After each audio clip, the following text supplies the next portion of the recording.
ख्रीस्त के शरीर एवं रक्त का पर्व। स्वर्ग से उतरी हुई जीवंत रोटी यीशु ख्रीस्त हैं। जो उसे खाता है वह जीवित रहेगा।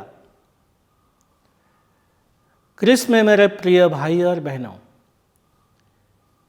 यदि हमें यह सवाल पूछा जाए कि यीशु ख्रीस्त हमारे लिए सबसे विशेष उपहार क्या छोड़ गए, तो हम कह सकते हैं पवित्र आत्मा का उपहार। जरूर पवित्र आत्मा हमारे लिए विशेष उपहार हैं, पर कोई ऐसा उपहार जिसे हम देख एवं छू सकते हैं, तो हो सकता है हमारा जवाब होगा पवित्र बाइबल। पवित्र बाइबल भी हमारे लिए विशेष है, पर यीशु ख्रीस्त बाइबल को नहीं लिखे और न वे अपने शिष्यों को लिखने के लिए आदेश दिए, परंतु शायद सबसे महत्वपूर्ण उपहार जिसे यीशु ख्रीस्त हमारे लिए दिए वह है रोटी एवं दाखरस के रूप में अपने शरीर एवं रक्त का उपहार। ख्रीस्त में प्यारे भाइयों और बहनों, यीशु ख्रीस्त के शरीर एवं रक्त का उपहार हमारे प्रति उनके प्रेम का चिन्ह है कि वे हमें इसके द्वारा अनंत जीवन प्रदान करना चाहते हैं। इस्राएलियों को ईश्वर के इस प्यार को नहीं भूलने की सलाह दी जाती है। मरुभूमि में ईश्वर ने उन्हें मन्ना खिलाया एवं पानी पिलाया, जिससे कि वे प्रतिज्ञात देश की ओर आगे बढ़ते रह सकें। यीशु ख्रीस्त आज उसी रोटी के बारे में हमसे कहते हैं। वह स्वर्ग से उतरी हुई रोटी वे स्वयं हैं और इसे खाकर हम स्वर्ग की ओर यात्रा कर सकते हैं। हम सभी कोई रोटी से परिचित हैं। जब हमें भूख लगती है हम इसे खाते हैं। यह हमें इस धरती पर जीवित रखने के लिए आवश्यक है, पर यीशु ख्रीस्त इस साधारण रोटी की बात नहीं कहते हैं। वे उस रोटी के बारे में कहते हैं जो हमें स्वर्ग की ओर यात्रा करने की शक्ति प्रदान करेगी, जो हमें अनंत जीवन प्रदान करेगी। जब यीशु ख्रीस्त कहते हैं जो रोटी मैं दूंगा वह संसार के जीवन के लिए अर्पित मेरा मांस है, तो यहूदी असमंजस में पड़ जाते हैं कि वह कैसे हमें खाने के लिए अपने मांस दे सकता है। हो न हो हम भी आज उन्हीं की तरह असमंजस में पड़ सकते हैं कि कैसे हम उनका मांस खाकर एवं रक्त पीकर अनंत जीवन प्राप्त कर सकते हैं।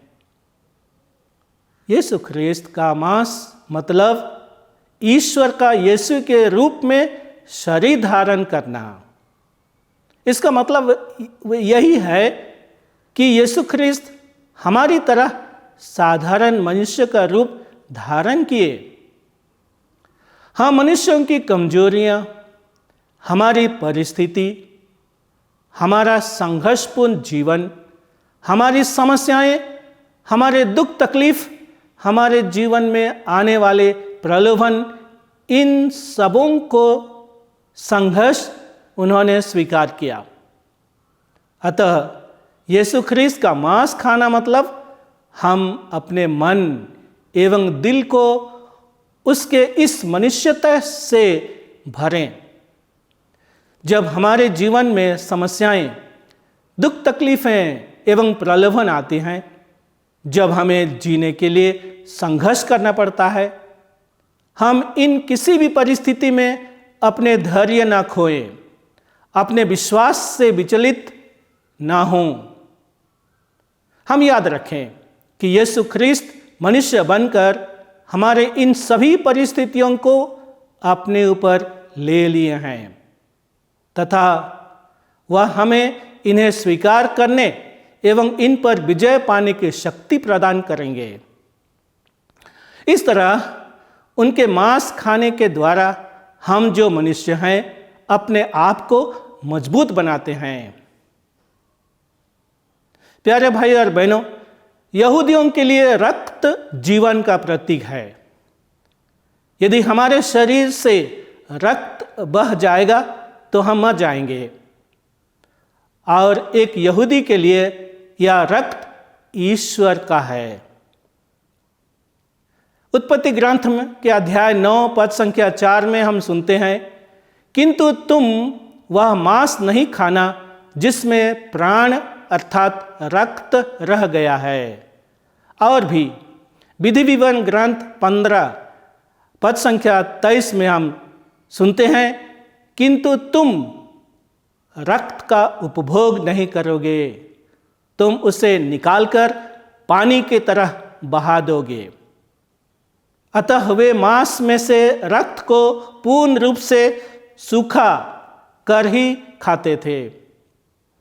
अतः जब यीशु ख्रीस्त कहते हैं कि हमें उनका रक्त पीना है, तो इसका मतलब यह नहीं है कि हम उनके प्राण या जीवन को अपने जीवन में ले लें। यीशु ख्रीस्त का यह रक्त या उसका जीवन ईश्वर का है। अतः हम ईश्वर के जीवन को अपने हृदय में संजोएं। हम यीशु ख्रीस्त को कोई चीज या वस्तु की तरह बाहर ना रखें, परंतु अपने अंदर लें। यीशु ख्रीस्त हम में रहें और हम उसमें रहें, और तब हमें ईश्वरीय या एक ख्रिस्तीय जीवन प्राप्त होगा जो हमारा वास्तविक जीवन है। इस तरह यीशु ख्रीस्त के मांस को खाने एवं रक्त को पीने के द्वारा हम अपने जीवन के किसी भी परिस्थिति में मजबूत एवं धैर्यवान बने रह सकेंगे। हम ईश्वर के जीवन को अपना जीवन बनाकर भी जी पाएंगे, और इस तरह का जीवन हमें अनंत जीवन प्रदान करेगा, हमें स्वर्ग की ओर यात्रा करने की हमारी सहायता करेगा। अतः जब भी हम मिसा बलिदान में भाग लेते हैं, जब भी हम परम प्रसाद ग्रहण करते हैं, हम याद रखें कि हम ख्रीस्त के उसी पवित्र शरीर एवं रक्त को ग्रहण करते हैं। अतः हम अपने आप को तैयार करें तथा भक्ति भाव से ग्रहण करें। यीशु ख्रीस्त के शरीर तथा रक्त को ग्रहण करने के साथ ही हम भी इस दुनिया में ख्रीस्त के शरीर बन जाते हैं, और इसलिए आवश्यकता है कि हम भी ख्रीस्त की तरह ही आचरण करें।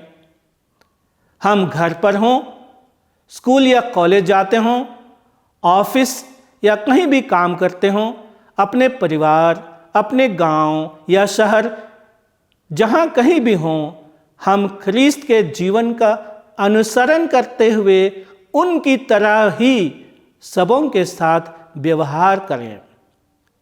यीशु ख्रीस्त का जीवन प्रेम और सेवा का जीवन है। अतः हम भी इसे हमारे जीवन का आधार बनाएं। पति पत्नी या माता पिता एक दूसरे के साथ प्रेम में संबंध रहें, एक दूसरे को एक पवित्र जीवन जीने में सहायता करते रहें। एक आदर्श माता पिता बने रहने के लिए एक दूसरे के लिए प्रार्थना करते रहें तथा अपने जीवन द्वारा बच्चों को ख्रीस्त के जीवन का उदाहरण दें। बच्चे अपने माता पिता से प्रेम करें, उनके कामों में सहायता करें, उनकी सेवा करें, उनका आदर करें तथा उनके लिए प्रार्थना करें। हम अपने समाज में सच्चाई का जीवन जिएं, दूसरों के साथ हमारे प्रेमपूर्ण संबंध एवं सेवा द्वारा ख्रीस्त के जीवन का नमूना पेश करें। जिस प्रकार मिसा बलिदान में ख्रीस्त का शरीर हम सबों को एक साथ एकत्रित करता है, हमें एक दूसरे से जोड़ता है। इस तरह का प्रेम एवं सेवा का जीवन भी हमें परिवार एवं समाज में एक दूसरे से जोड़े रहेगा। जिस प्रकार संत पौलुस कहते हैं, रोटी तो एक ही है, इसलिए अनेक होने पर भी हम एक हैं, क्योंकि हम सब एक ही रोटी के सहभागी हैं। हमें इस बलिदान में ख्रिस्त फिर से अपने शरीर एवं रक्त के द्वारा पोषित करने जा रहे हैं। चलिए हम उसे ग्रहण करने के लिए अपने आप को तैयार करें तथा उससे प्रार्थना करें कि वे हमें अपनी तरह जीने की कृपा प्रदान करें, जो हमें अनंत जीवन प्रदान करेगा। आमीन।